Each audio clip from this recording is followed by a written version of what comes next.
सर्वमंगल मांगल्ये शिवे सर्वार्थ साधिके शरण्ये त्र्यंबके गौरी नारायणी नमस्तुते।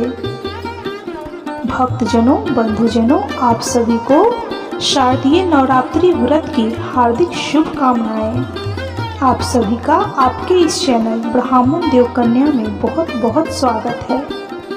आज हम इस वीडियो में श्री दुर्गा सप्तशती के अष्टम अध्याय का श्रवण करेंगे।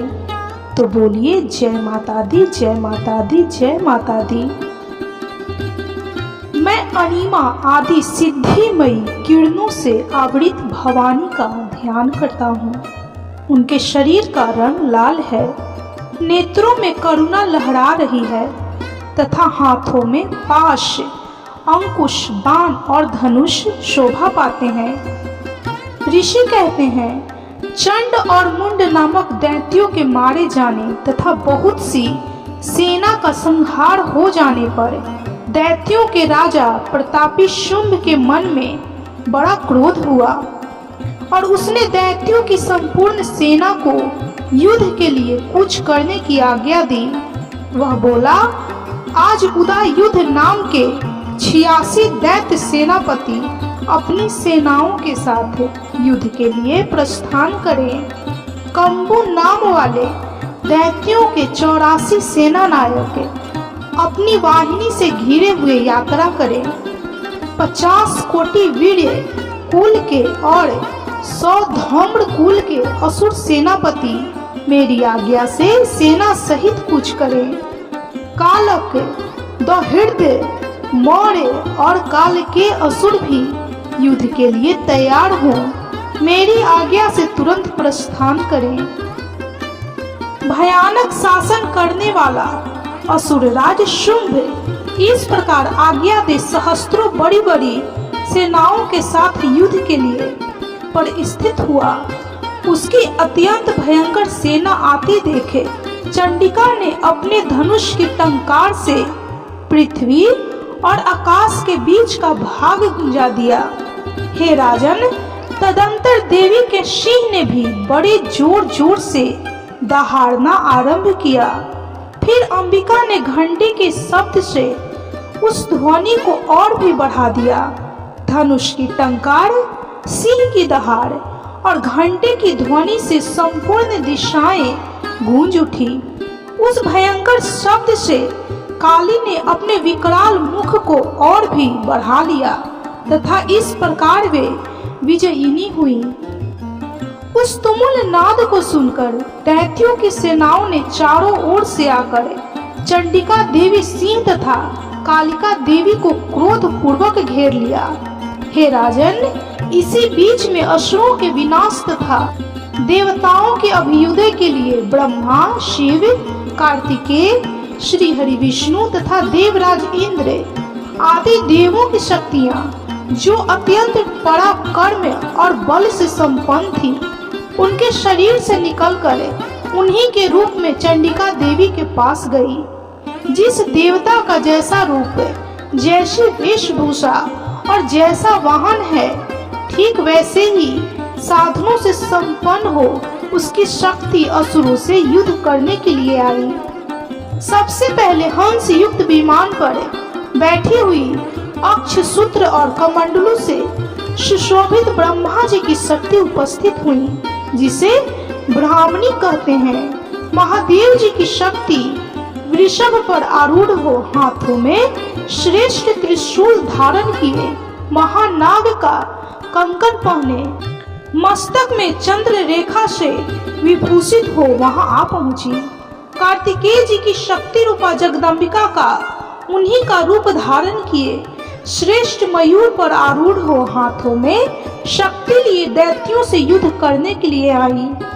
इसी प्रकार भगवान श्री हरि विष्णु की शक्ति गरुड़ पर विराजमान हो शंख, चक्र, गदा, सारंग, धनुष तथा खड्ग हाथ में लिए वहां आई। अनुपम यज्ञ वराह का रूप धारण करने वाले श्री हरि की जो शक्ति है, वह भी वराह शक्ति धारण करके वहां उपस्थित हुई। नारसिंह शक्ति भी नृसिंह के समान शरीर धारण करके वहां आई।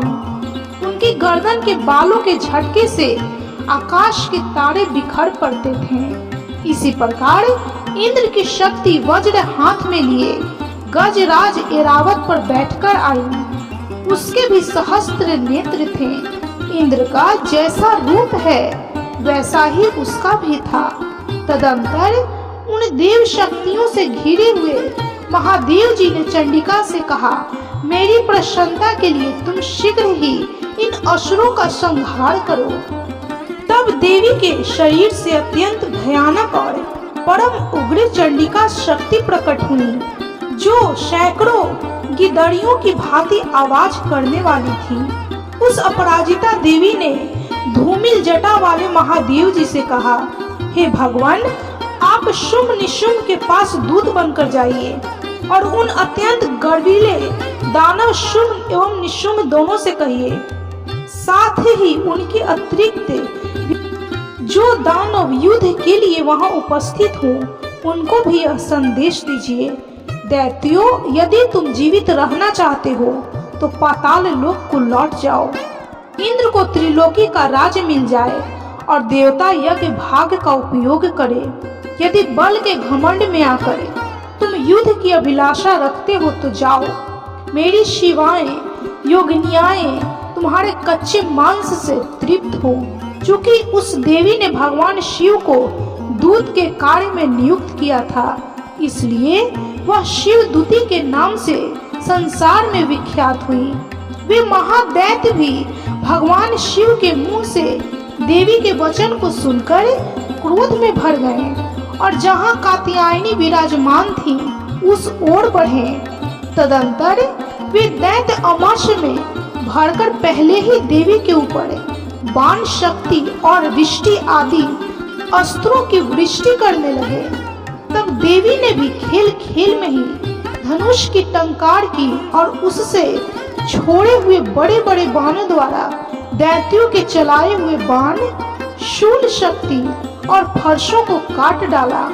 फिर काली उनके आगे होकर शत्रुओं को शूल के प्रहार से विदीर्ण करने लगी और खटवांग से उनका कचूमर निकालती हुई रणभूमि में विचरने लगी। ब्राह्मणी भी जिस ओर दौड़ती उसी ओर अपने कमंडलू का जल छिड़क कर शत्रुओं के ओज और पराक्रम को नष्ट कर देती थी। माहेश्वरी ने त्रिशूल तथा वैष्णवी ने चक्र से और अत्यंत क्रोध में भरी हुई कुमार कार्तिकी की शक्ति से दैत्यों का संहार आरंभ किया। इंद्र शक्ति के वज्र प्रहार से विदीर्ण हो सैकड़ों दैत्य दानव रक्त की धारा बहाते हुए पृथ्वी पर सो गए। वराही शक्ति ने कितनों को अपनी थूथुन की मार से नष्ट कर दिया। दाढ़ों के अग्रभाग से कितनों की छाती छेद डाली तथा कितने ही दैत्य उसके चक्र की चोट से विदीर्ण होकर गिर पड़े। नारसिंही भी दूसरे महादैत्यों को अपने नखों से विदीर्ण करके खाती और सिंहनाद से दिशाओं एवं आकाश को गुंजाती हुई युद्ध क्षेत्र में विचरने लगी। कितने ही असुर शिवदूती के प्रचंड अट्टास से अत्यंत भयभीत हो पृथ्वी पर गिर पड़े और गिरने पर उन्हें शिवदूती ने उस समय अपना ग्रास बना लिया। इस प्रकार क्रोध में भरे हुए मातृगणों को नाना प्रकार के उपयोग बड़े बड़े असुरों का मर्दन करते देखे दैत्य सैनिक भाग खड़े हुए। मातृगणों से पीड़ित दैत्यों को युद्ध से भागते देखे रक्त बीज नामक महादैत्य क्रोध में भरकर युद्ध करने के लिए आया। उसके शरीर से जब रक्त की बूंद पृथ्वी पर गिरती तब उसी के समान शक्तिशाली एक दूसरा महादैत्य पृथ्वी पर पैदा हो जाता। महासूर रक्त बीज हाथ में गदा लेकर इंद्र शक्ति के साथ युद्ध करने लगा। तब ऐन्द्री ने अपने वज्र से रक्त बीज को मारा। वज्र से घायल होने पर उसके शरीर से बहुत सा रक्त चूने लगा और उससे उसी के समान रूप तथा पराक्रम वाले योद्धा उत्पन्न होने लगे। उसके शरीर से रक्त की जितने बूंद गिरी उतने ही पुरुष उत्पन्न हो गए। वे सब रक्त बीज के समान ही वीर्यवान, बलवान तथा पराक्रमी थे। वे रक्त से उत्पन्न होने वाले पुरुष भी अत्यंत भयंकर अस्त्र शस्त्रों का प्रहार करते हुए वहां मातृगणों के साथ घोर युद्ध करने लगे। पुनः वज्र के प्रहार से जब उसका मस्तक घायल हुआ तब रक्त बहने लगा और उससे हजारों पुरुष उत्पन्न हो गए। वैष्णवी ने युद्ध में रक्त बीज पर चक्र का प्रहार किया तथा ऐन्द्री उस महादैत्य सेनापति को गदा से चोट पहुंचाई। वैष्णवी के चक्र से घायल होने पर उसके शरीर से जो रक्त बहा और उससे जो उसी के बराबर आकार वाले सहस्त्रों महादैत्य प्रकट हुए, उनके द्वारा संपूर्ण जगत व्याप्त हो गया। कौमारी ने शक्ति से, वाराही ने खड्ग से और माहेश्वरी ने त्रिशूल से महादैत्य रक्त बीज को घायल किया। क्रोध में भरे हुए उस महादैत्य रक्त बीज ने भी गदा से सभी मातृ शक्तियों पर पृथक पृथक प्रहार किया।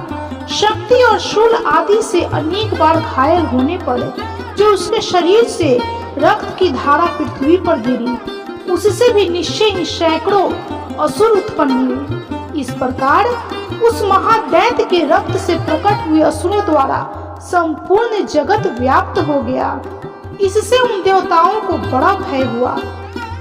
देवताओं को उदास देखे चंडिका ने काली से शीघ्रता पूर्वक कहा, हे चामुंडे, तुम अपना मुख और भी फैलाओ तथा मेरे शस्त्रपात से गिरने वाले रक्त बिंदुओं और उनसे उत्पन्न होने वाले महादैत्यों को तुम अपने इस उतावले मुख से खा जाओ। इस प्रकार रक्त से उत्पन्न होने वाले महादैत्यों का भक्षण करती हुई तुम रण में विचरती रहो।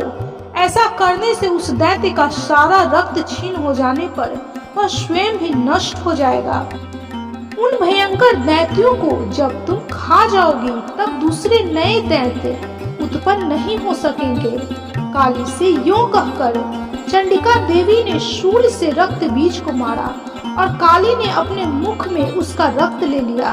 तब उसने वहां चंडिका पर गदा से प्रहार किया, किंतु उस गदापात ने देवी को तनिक भी वेदना नहीं पहुंचाई।